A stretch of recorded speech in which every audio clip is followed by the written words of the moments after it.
All right. Obviously, unbelievably disappointed with the result of today.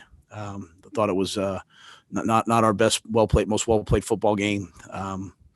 Thought our team showed a lot of heart fighting back to give us a chance to have the ball at the end with a chance to go win the game. That's just happened many times this year, but just not enough execution. Too much beating ourselves to win the game. So credit Denver. They made plays when they had to. I think ultimately today, some key penalties really hurt us, and weren't able to make the plays down the stretch to go win the game. Let's go to Scott Fowler for the first question. Matt, as you mentioned, you had it after all that. You had it with a real good chance. A lot of time left. What do you think went wrong on the last drive? Let's start with that penalty, right? We had the ball at midfield, and it ended up being like I think a 20-yard penalty, critical.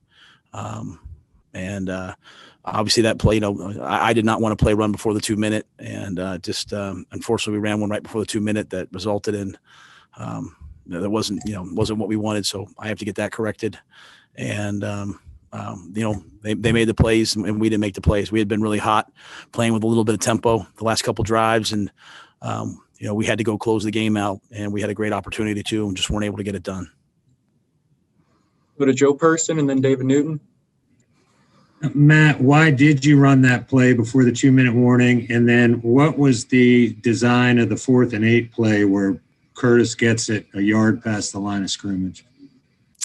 Like I said, I did not want to run that play before the half, but ultimately everything falls on me. So that communication, I have to go back through and see, work with the staff to see how that happened. And then the 4th and 8 play, we had Robbie down the field. We had whomever, I forget, maybe Farrow down the field. And so we expect that ball to be thrown past the sticks. Got beat on the twist inside. I haven't talked to Teddy yet. I don't know why the ball went there. Maybe he's thinking, he outruns them and it's a first down. But their player number 41 made the play. So 2 plays that were not good enough plays and to win the game. Matt, another play down there, the delay of game penalty under 6 minutes to go when you're inside the 10. What was going on there that caused the delay? And also, could you comment on what you saw on the Brian Burns roughing the passer? The play on the touchdown, when we had the ball down inside the 6, Teddy recognized that they were going to go to 8 drop, and so he alerted the play. Alerted it too late. The play we had drawn up is not many plays we have. There's some, but not many plays are going to I shouldn't say that. The plays that we had were not great versus 8 drop, and so we were down whatever we were down at the time. I think 8. I just decided not to call the timeout. Throwing that ball versus that coverage, throwing that ball from the 6 or the 9, from the 10 or the 12, 10 or the 15, it's about the same thing. And I knew it was going to take probably 2 scores to win the game. So I wanted to have the timeout so that we could get the ball back at the end and win. That was that decision there. In terms of Burns, I thought he hit him. I thought he fell off to the side, especially looking at the replay. Sean felt not, and so I think that was 3 plays in the first half that three drives where a penalty extended a drive, whether it was the holding on the play with Troy Pride, whether it was that play or Jermaine Carter with the taunting when we stopped him down in the red zone. So just a lot of costly penalties in the first half to allow them to have the lead. Go to Darren Gant and then Elena Getzenberg. Matt, you said this week you thought this would be an opportunity for guys to show how resilient they were, how they handled adversity. Do you worry that it's a lot of the same issues cropping up in a lot of these late game situations? Yeah, I don't worry about our ability to handle adversity. I just think our execution has to be significantly better. You can't have penalties like that.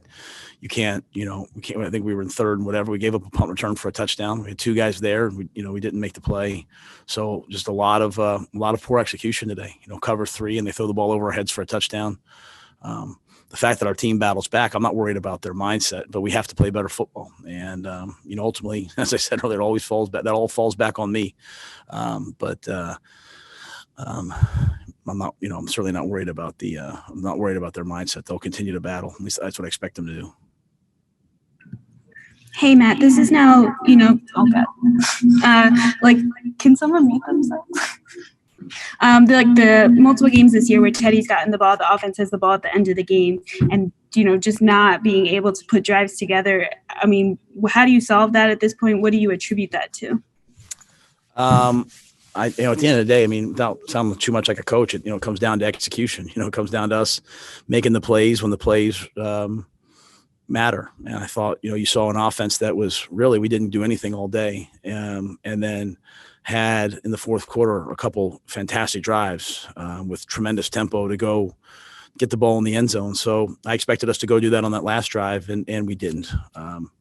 So I don't put that on any one person. I put that on all of us collectively. We just have to execute. There's not much else to say other than that. We have to get the job done. We took a sack, just a bunch of mistakes, that we have to play better when it matters. Let's go to Bridget Condon for the next question. Side, we've kind of seen this. It's the seventh one score loss of the season. I mean, and you keep talking about execution and things like that. What needs to change? I know there's only 3 games left, but what can you do besides going back to basics and practice? Yeah, there's really not much else you can do other than just keep working to get better. We're at the moment where we have a chance to go win the game. And again, I know we're all going to focus on the end. I feel like that was as bad, there was some really bad execution in the first half, a bunch of things that shouldn't have happened.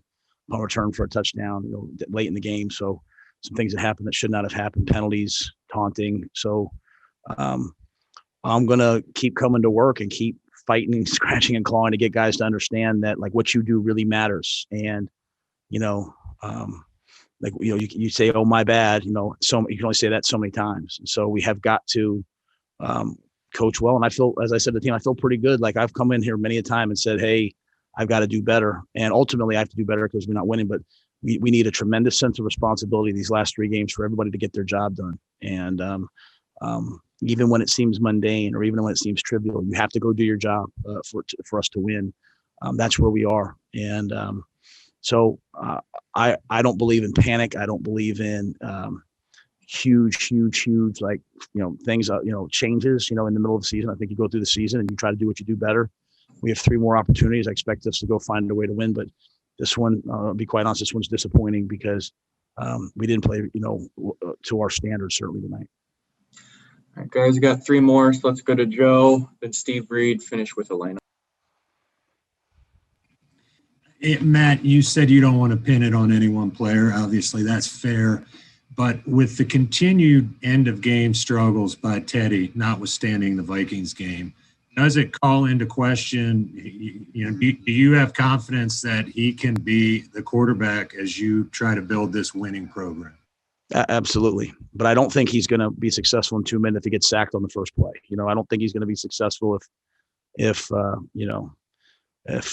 have drops. I think that all of us have to continue to work together to improve. And, I think, we were down by, what were we down, 15 or, we were down 15 and he brought us back and they scored again. So really, at the end of the day, 22, he scored a bunch of points in the fourth quarter. I thought he was fantastic throughout the entire fourth quarter. And, on that, again, the penalty, then the first play sack,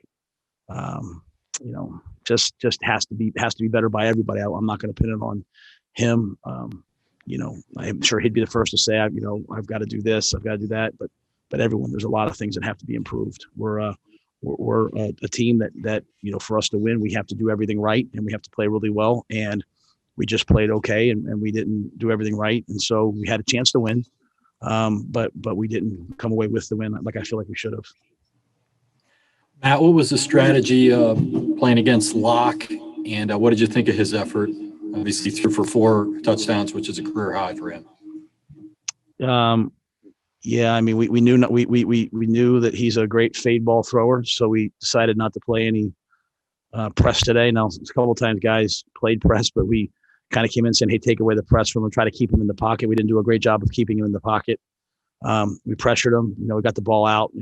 FA had the great return, ball out at the end of the bounce around play at the end of the game to get off the field. So I thought we had a lot of good pressures against them. Really, he hurt us today with screens and 2 deep balls. And both those deep balls, to be quite honest, if we execute, they shouldn't happen. If we're just playing our assignments, not just playing. I'm not talking about playing technique or playing, but if we're just playing our assignments. So that was not a day that was up to our standards.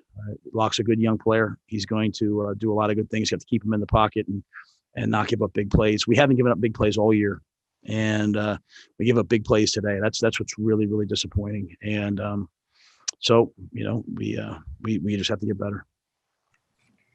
Matt, I was curious, what was the plan with the cornerback rotation today, and how did you decide how you were switching guys out? Just as they played, as guys got tired or as guys struggled, we rotated someone in for them. I guess just to follow up with that, how do you feel Rhule Douglas played today?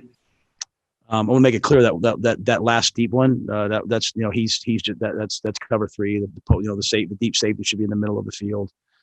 So sometimes things on TV look like a guy gets beat. I think Rhule, like all of us, this wasn't our best day.